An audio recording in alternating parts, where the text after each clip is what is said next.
Sortez, respirez, c'est le Quality Time. Salut à tous, ravi de vous retrouver et de vous présenter mon invité du jour qui s'appelle Yoël Anhart. Bonjour. Bonjour Cathy. Alors je devrais plutôt dire docteur Yoël Anhart. Non, si on commence comme ça, on est mal paré. Yoël Anhart, c'est très bien, ou Joël pour les intimes, on y va. Ouais, bon, c'est pourtant une réalité. Oui, il faut croire, d'après l'emploi du temps. Ok, alors vous êtes docteur ophtalmo à l'hôpital Shaare Zedek, vous êtes spécialiste de la rétine, on va dire ça comme ça. Et puis, dans le cadre de vos études, en tout cas plutôt dans le cadre de votre thèse, vous faites une rencontre qui va apparemment vous occuper pendant de nombreuses années. En effet, donc rencontre assez improbable au cours... avant mes études de médecine, en fait. Il se trouve que je suis né à Lausanne et en visitant le cimetière israélite de Prilly, qui est juste à côté de Lausanne, j'ai, pour ainsi dire, découvert, ou en tout cas rencontré une tombe, celle de Waldemar Mordechai Afkin, qui m'a tout de suite interpellé. Alors, je sais plus... Sans savoir qui c'était. Non, il me semble qu'à cette époque, j'avais déjà entendu parler de lui, parce qu'il y avait un petit journal pour enfants qui s'appelait Mouna Junior, quelque chose d'assez éphémère, qui traînait à la synagogue de Lausanne, et qui recensait quelques activités de ce fameux docteur Afkin. Enfin, fameux pour ceux qui le connaissaient, parce que la plupart des gens ne le connaissent pas. D'où l'idée de faire une thèse sur lui, d'aller découvrir de qui il s'agit.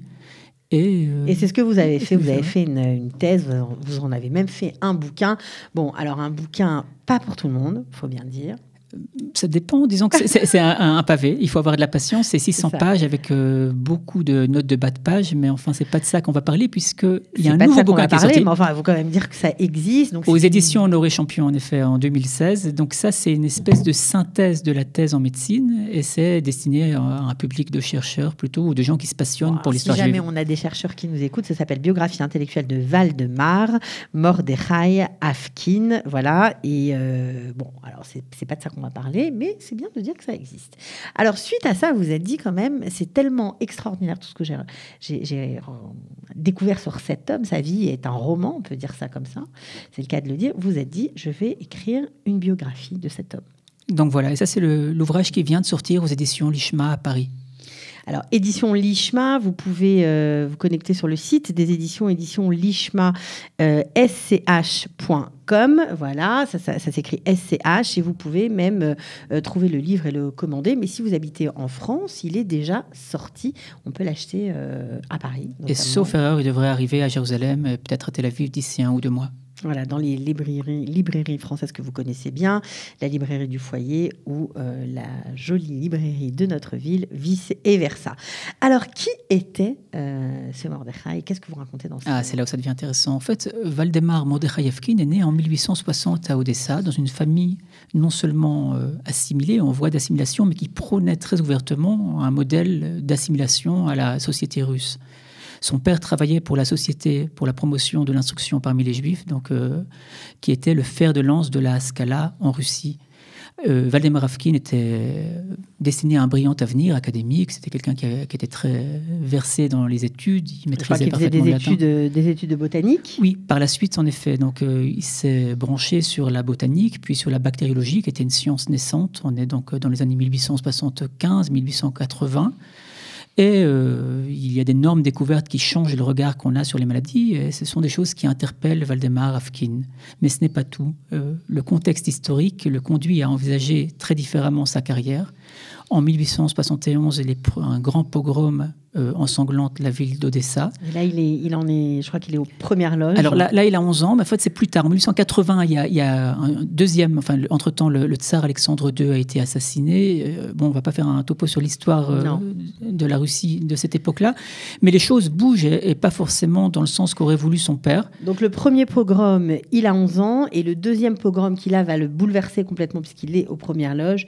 Il est déjà plus grand, il est déjà étudiant. Il est étudiant et il met en danger non seulement sa vie, mais enfin sa carrière aussi, puisqu'il prend fait et cause, et non seulement fait et cause, mais aussi les armes pour défendre la communauté juive. Donc il met sur pied, carrément. Il met sur pied, avec un ami qui s'appelle Rabinovitz, qui se fera par la suite appeler Ben Ami, il met sur pied la première ligue d'autodéfense juive, qui est quelque chose de complètement fou, en fait. Ces gens-là patrouillent dans Odessa. Et c'est un modèle qui va s'exporter et en fait, ils mettent en fuite les pogromistes. Le problème, c'est que le pouvoir tsariste Il ne voit pas ça d'un très bon œil. Il ne voit pas ça d'un très bon œil. Donc Afkin se retrouve emprisonné et il est extrait de sa prison par son mentor en bactériologie, un certain Ilya ou Eli Metchnikov, qui est un personnage connu qui obtiendra le prix Nobel par la suite. D'accord, donc il se mobilise pour lui parce que c'est quand même... C'est un esprit brillant. Voilà, et Metchnikov lui-même a des racines juives, donc il est interpellé par la lutte que mène Afkin en parallèle à ses études. Bon, finalement, Metchnikov est contraint de quitter la Russie et Afkin le suivra. Voilà, parce qu'il faut préciser qu'il ne va pas passer... c'est pas Yosef, il ne va pas passer des années en prison. Voilà, c'est simplement quelques semaines, mais quand même, ça va beaucoup le marquer. Et donc, il quitte la Russie. Pas tout de suite. Dans un premier temps, il est mis sur une voie de garage. Voilà, il se retrouve administrateur d'un musée de botanique qui n'a pas grand intérêt, si ce n'est qu'il a un microscope et qui mène quelques recherches, qui conduit à quelques publications. Mais au bout d'un certain temps, il arrive à la conclusion que son avenir ne se joue pas en Russie. Il prend ses bagages et il quitte la Russie pour Genève, où il rejoint un physiologiste qui s'appelle Maurice Schiff. Bon, il passe 2 ans à Genève, qui est un foyer juif à l'époque. Il y a énormément de juifs issus de l'Empire russe qui font leurs études de médecine à Genève. On pourrait citer beaucoup de grands noms, mais ce n'est pas le cas de cette émission. Mais bon, Afkin ne se retrouve pas vraiment professionnellement à Genève et il est invité par Metchnikov à gagner Paris, et plus précisément l'Institut Pasteur. Donc il faut imaginer dans les années 1880, ce jeune homme qui débarque, enfin vers la fin des années 1880, qui débarque à Paris sans grand-chose, et qui fait la connaissance de Pasteur. Mais il va découvrir quand même un vaccin qui va faire date, puisqu'il va découvrir le vaccin contre le choléra. En effet, alors à cette époque-là. En effet, à l'époque, le choléra frappe à Paris. Il faut aussi se représenter ce que c'était avant le XXe siècle. On est habitué à vivre dans un monde où il y a des antibiotiques, de l'hygiène. On n'est pas là. Et qui plus est, on ne sait pas d'où viennent les maladies. Donc, il y a toutes sortes de théories qui circulent. Et ça crée des paniques qu'on a du mal à imaginer au sein des populations, même européennes. Mais bien sûr.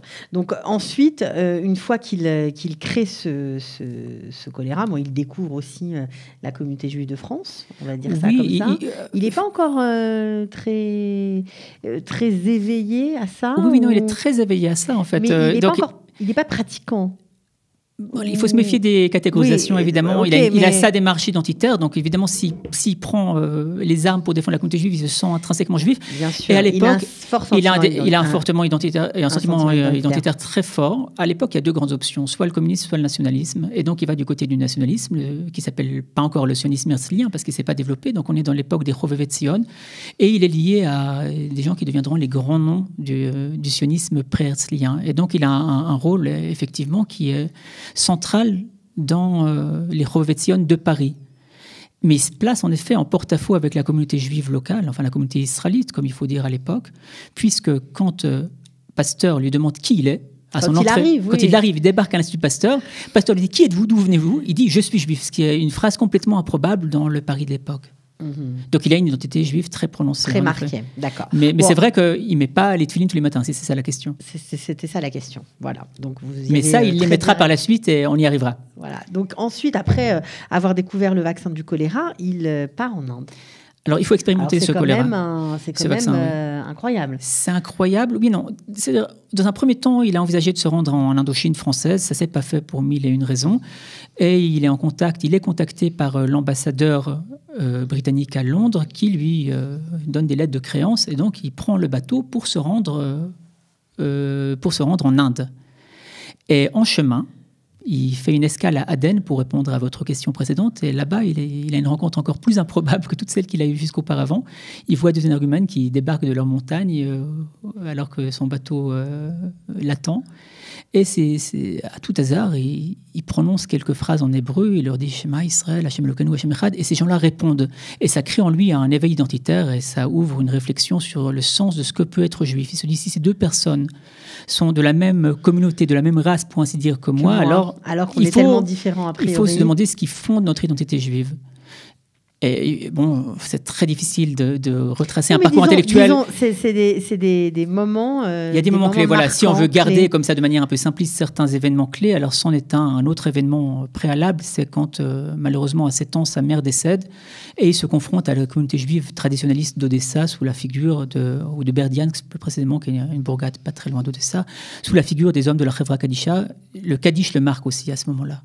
Ok, donc tout ça, ce sont des éléments qui vont constituer sa personnalité, en tout cas qui qui est en train de naître, de changer, évidemment, puisqu'il s'ouvre non seulement au nationalisme auquel il était déjà en plein dedans, mais il s'ouvre aussi au judaïsme, il va s'ouvrir au texte, il va devenir un érudit, on peut dire ça comme ça? Je ne sais pas, c'est difficile d'utiliser ce terme, en tout cas il va étudier, il va se mettre à étudier, voilà. Et ça se fera plus tard, ça se fera à Bombay. Ok.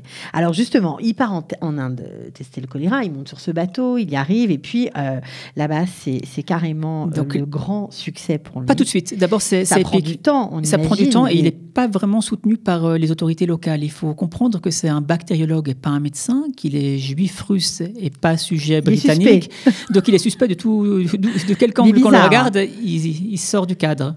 Et ça ne va pas forcément jouer en sa faveur. Jusqu'au moment où il va inventer le vaccin contre la peste. Attendez, alors, sur le choléra, déjà, il fait quelques expérimentations. Il a une idée lumineuse qui est de créer ce qui s'appelle des groupes contrôle. C'est-à-dire que, aucune commission d'éthique n'accepterait ça aujourd'hui, mais il va dans des prisons que tiennent les Anglais en Inde et il vaccine une personne sur deux en tenant des registres. Ensuite, évidemment, l'épidémie de choléra ou l'endémie de choléra frappe. Et il dit voilà, il peut faire des courbes de mortalité. Et c'est comme ça qu'il arrive à prouver non seulement que ces vaccins fonctionnent sur le terrain, surtout c'est comme ça qu'il arrive à développer une méthode de standardisation. Pour tester la validité des vaccins. Et ça a des répercussions jusqu'à nos jours dans le cadre de ce qui s'appelle evidence-based medicine. Il a aussi été oublié à ce niveau-là, mais c'est un autre sujet. Et alors là, vous avez évoqué la peste à Bombay. Ben oui. Alors là, c'est la catastrophe. C'est 1897. On est par là, en effet. Voilà. Octobre 1896, les premiers cas. Donc, il est appelé de toute urgence par les autorités sanitaires britanniques à Bombay. Et en quelques semaines, il a un rythme complètement fou. En quelques semaines, il met au point un vaccin contre la peste dont l'agent étiologique avait été découvert par son collègue Yersin à Hong Kong un peu auparavant. Donc, forcément, alors là, il est adulé. Alors, d'abord, il a un grand courage. Il s'inocule d'abord ces vaccins avant de les tester sur d'autres populations. Il crée des contacts avec des personnalités locales, notamment l'Aga Khan, qui est un descendant du prophète Mohammed, comme ils disent, et qui est surtout le chef des Ismaélites, qui est un groupe très influent en Inde à cette époque-là. Et ça aura aussi son importance par rapport à l'histoire du sionisme. Il se met en contact avec la famille Sassoon, qui est une des familles les plus influentes à Bombay à l'époque. C'est ça qui est intéressant parce qu'on voit le côté très juif et très identitaire, et puis le désir, alors ça lui vient peut-être de la Haskalah, en tant qu'héritier par son papa, etc., de s'intégrer, d'apporter sa pierre à l'édifice dans la vie communautaire, civile. Ouais. La vie civile. Ah, la vie civile oui, il est très actif dans la cité, mais il est toujours un outsider, faut quand même le comprendre. Mais c'est pas grave. Il n'a pas de sang écossais qui coule dans ses veines, donc non, dans la société coloniale de l'époque, ça a son importance. Apparemment, ça vous a pas dérangé qu'il soit un outsider, ça vous a plutôt... Au contraire, c'est beaucoup plus excitant, mais le corollaire, c'est qu'il a été oublié. Je pense qu'il y a un rapport évident entre la difficulté à le ranger dans nos petites cases et l'oubli qu'il a affecté. Alors, pourtant, il a bien découvert ce vaccin qui va changer beaucoup de choses dans le monde, évidemment. Et puis il a des petits problèmes, on va dire. Dans un premier temps, réussir dans la vie, ça amène parfois des jalousies. En effet. Donc, pour bien comprendre qui il est, donc son vaccin s'exporte, on parle d'afghanisation, ça a des répercussions énormes, et il devient une star. Ouais. C'est-à-dire, vous prenez un kidam dans n'importe quelle rue européenne au tournant du siècle, vous dites Afkin, la personne sait de qui il s'agit, et même dans l'Empire russe, on parle de lymphe de Afkin. Et il dirige d'ailleurs l'Institut de recherche contre la peste pendant des années. Qui portera par la suite son nom et qui est toujours actif. Ok, et donc finalement... Jalousie, oui, en effet. Donc, il y a un complot, une espèce de cabale qui se met en place contre lui. On est un peu après l'affaire Dreyfus. Certains ont parlé de petite affaire Dreyfus, toute proportion gardée. Dans un village de Pendjab, en 1902, 19 villageois meurent du tétanos après avoir reçu son vaccin. Et on lui met ça sur le dos. On l'incrimine tout de suite. Il y a une commission d'enquête qui se met en place pour essayer de bétonner le dossier. Alors qu'il n'avait absolument aucun rapport avec ce dossier. Oui, mais ça, on ne le saura que beaucoup plus tard. On saura que c'est un médecin sur place qui avait laissé tomber une seringue qui, ne tenant pas compte des consignes qu'avait dictées Afkin, s'en est servi pour inoculer le vaccin aux villageois et donc les a tués. Okay. Mais bon, c'est toute une histoire. Donc Afkin est évincé de ses propres laboratoires. Il doit partir en Europe se refaire une réputation. Une santé, on va dire. Oui, une santé aussi, parce qu'en plus, je vous ai épargné quelques détails. Il a été gravement malade à cette époque-là. Et donc voilà, on le retrouve à Londres. Et là, il est proche des personnalités rabbiniques qui sont sur place. Donc il y a toujours ce parallèle. Il y a son développement professionnel avec ses hauts et ses bas, et il y a cette réflexion intense, une réflexion identitaire, une réflexion intellectuelle, dont on peut retrouver l'écho dans les archives Afkin. Ces archives Afkin se trouvent ici à Jérusalem, à Givat-Ram. C'est intéressant pour ceux qui vont se passionner. Je suis sûre qu'il y en aura comme. Alors il y a vraiment de quoi faire. Moi, je suis très frustrée. J'ai pondu 600 pages en ayant l'impression d'avoir juste un petit peu regardé les archives. Mais si quelqu'un avait des années à y consacrer, il y a de quoi faire. Et pas seulement sur Afkin. Là-bas, il y a des cartons qui sommeillent et il y a des livres qui attendent d'être écrits. Ok. Donc il arrive en Europe et puis il part aux États-Unis. Alors, dans un premier temps, le gouvernement britannique, qui est pris d'assaut par la communauté scientifique, est obligé de faire marche arrière. Il réintègre son poste entre-temps. Son poste à Bombay a été pris par un subordonné qui le jalousait terriblement. Donc, il ne peut plus retourner à Bombay. Il repart à Calcutta. Il n'a plus sa place. Il ne trouve plus vraiment sa place. Il attend patiemment sa retraite. Et en 1914, il espère rejoindre Eretz Israël, un poste l'attend à l'université hébraïque en bactériologie. Ça ne se fait pas. Et non, malheureusement, la Première Guerre mondiale vient d'éclater. Donc, il est sujet britannique sans passeport russe parce que le tsar le lui a retiré. Qui se balade quelque part dans l'Empire britannique. Donc non, il ne peut pas gagner Jérusalem. Donc finalement, il part aux USA. Donc il part aux États-Unis. Et là-bas, il se confronte à une autre réalité. Le judaïsme. Le judaïsme réformé. Voilà. Et donc, on lui demande C'est quelqu'un monde qu'il ne connaît pas. Il le connaissait il ne pensait pas que c'était si développé. Oui, il se confronte à ça, mais surtout, il en voit les limites. En fait, il se rend compte que c'est qu'une autre forme d'assimilation. Et donc, il publie en 1916 un plaidoyer pour l'orthodoxie, qui est un ouvrage qui fera date, enfin un petit opuscule, publié dans un journal qui s'appelle le Menorah Journal. Et ça fait un tabac. Tout le monde parle de l'article de Afkin, donc un scientifique de premier ordre qui prend la défense très officiellement de la Torah des mitzvot. Orthodoxe. On va dire ça comme ça. Et puis, il est impliqué, on va dire, pour défendre les intérêts des Juifs en Israël. Alors c'est ça. Il regagne la France après son périple américain. Son article est traduit en 1917, donc ça fait tout juste un siècle, sous le nom de Plaidoyer pour l'orthodoxie. Donc on en parle aussi à Paris. Et après la Première Guerre mondiale, les choses se mettent en place à Versailles. Et Afkin devient un activiste, un militant politique. Voilà, il est dans le coup, quoi. Il est dans le coup. Il fédère autour de lui toutes sortes de notables parisiens et de juifs qui sont venus en France d'Europe de l'Est, autour d'un projet qui est de défendre les intérêts des communautés juives en Europe de l'Est. Donc il y a énormément d'enjeux à Versailles à cette époque-là, pour dire les choses un peu caricaturalement. D'un côté, l'Alliance israélite universelle et le Joint Committee britannique qui militent pour l'accès des Juifs à la citoyenneté pleine et entière sur le modèle de l'Ouest européen. D'un autre côté, les sionistes menés par Chaim Weizmann qui poussent à l'établissement d'un foyer juif en Eretz Israël. Alors il est où là-dedans Et de l'autre côté, des gens comme Afkin justement qui essayent de faire de l'équilibrisme. Donc il s'agit de conserver les acquis des Juifs occidentaux tout en développant, et ça c'est un credo, en développant le concept d'autonomie pour les communautés juives en Europe de l'Est. Concrètement, ça signifie inscrire le respect du Shabbat, par exemple, dans la constitution polonaise, et des choses comme ça qui permettront aux Juifs de vivre leur vie selon la halakha dans tous les pays d'Europe de l'Est, et aussi de se défendre contre les pogroms. Je vous rappelle qui était Afkin. J'imagine la Brit Mila aussi. Aussi tout ça. Donc ça, ils veulent l'ancrer dans la Constitution, ça se fait pas. Ils veulent ancrer l'interdiction de commettre des actes anti-juifs et le devoir pour les pouvoirs locaux de les protéger. Donc ça ne va pas de soi, vu la mentalité ambiante. Et en parallèle, Afkin défend aussi le sionisme, mais pas forcément sous sa forme herzlienne. Alors ensuite, en 1927, je crois, il retourne en Russie. Elle en fait un saut. Entre-temps, pays qu'il avait quitté depuis des années. Très étonnamment, il est mandaté par le comité central de l'Alliance israélite universelle dans lequel il est entré pour officiellement mener une visite auprès des colonies agricoles juives en Union soviétique. Donc c'est un projet, il y a toutes sortes de noms qui ont été complètement oubliés, comme Z, Tom Z. Et Afkin donc se rend dans cette Russie qu'il avait quittée sous sa forme tsariste, et il rencontre une nouvelle réalité. En passant, il voit sa famille. Donc il y a évidemment des anecdotes très savoureuses. Il y a des moments très, très émouvants de rencontres avec des gens qu'il n'a pas vus depuis des décennies. Mais surtout, il se confronte à la destruction systématique des formes de judaïsme traditionnel. Et ça le heurte. De plein fouet, ouais. Et il se met en contact avec le 6e rabbi de Lubavitch, et le rabbi Yosef Yitzhak Schneerson, avec lequel il met sur pied un projet qui est de faire affluer des fonds d'Europe occidentale pour soutenir le réseau clandestin d'enseignement juif, pour retaper les mikvot au nez à la barbe des autorités soviétiques. Afkin en passant, en chemin de retour. C'était un hyperactif un petit peu.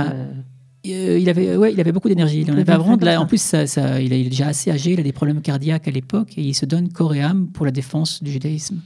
Et puis alors, au cours de ce voyage, ils seront aussi à Varsovie. Et il découvre le monde des yeshivot. Alors là, c'est des descriptions qui sont phénoménales. Il décrit le monde des Baté Midrash, le monde des yeshivot, avec un amour qui est absolument stupéfiant. Et ça donne des très belles pages dans les archives Afkin que j'invite à découvrir à Givatram ou alors, dans une modeste mesure, dans le bouquin qui vient d'être publié. En tout cas, Afkin se confronte à ce monde. Il était déjà en contact avec le monde des yeshivot et il a un grand projet qui est de créer un pont entre le monde des yeshivot et le judaïsme occidental en voie d'assimilation. Voilà, il essaye un pont surtout financier pour les aider. Financier pour les aider à survivre, mais aussi un pont qui permette aux rachés yeshivot d'Europe de l'Est de venir à Paris, pas seulement pour jouer au film horaire, ça ils n'en ont pas besoin, mais pour essayer de rallumer la flamme juive. Pour faire connaître ce qu'ils font. Et il y parvient dans une modeste mesure, mais bon, il est assez dépité et quitte Paris en 1927 pour gagner Lausanne. Et c'est comme ça que vous l'avez découvert. Sinon, peut-être que vous seriez passé à côté, ça aurait été possible. Tout est possible. et c'est pas tout. Il est hyperactif, vous avez dit, donc c'est un homme qui vit ces dernières années dans un dénuement qui est très frappant pour quelqu'un qui a quand même fait fortune en Inde, qui est une sommité. Et son projet, c'est d'économiser chaque centime pour, à sa mort, remettre tout ça, créer une fondation par la voie de son testament. Qui existe toujours, je crois. Fondation Afkin, qui est toujours basée à Lausanne, qui est une fondation de soutien aux yeshivot. Ok, donc il a commencé sa vie en voulant sortir de ça, sortir de un parcours juif, c'est toujours alambiqué ces choses-là. Et puis il a terminé. Mais en tout cas, c'est captivant et j'invite vos auditeurs à découvrir la personnalité. En tout cas, on a compris que vous avez adoré ce personnage. Ah ben, on se laisse prendre et puis bon, c'est toujours plus intéressant d'aller farfouiller dans les archives que d'ouvrir un livre d'histoire. Oui, bah c'est sûr, parce qu'on a l'impression que... on voit l'histoire se faire, on voit on essaye de lire les équations, on essaye de comprendre en sachant modestement qu'on n'arrive pas toujours à rentrer dans la tête des gens. Mais en tout cas, les faits sont là. Est-ce que vous pouvez nous redonner le titre du livre pour ceux qui ont envie Alors, le livre qui devrait être plus digeste que le précédent, il s'appelle « Un illustre inconnu », Valdemar Mordechai Afkin aux éditions Lishma. Voilà, donc vous pouvez, si vous êtes en France, le trouver, il est déjà en vente. Et sinon, vous pouvez monter sur le site de l'éditeur pour l'acheter. Puis si vous êtes un peu patient, eh bien, dans un mois, il sera aussi en vente en Israël. Merci beaucoup d'être venu et à bientôt. À très bientôt. Ciao. Sortez, respirez, c'est le Quality Time.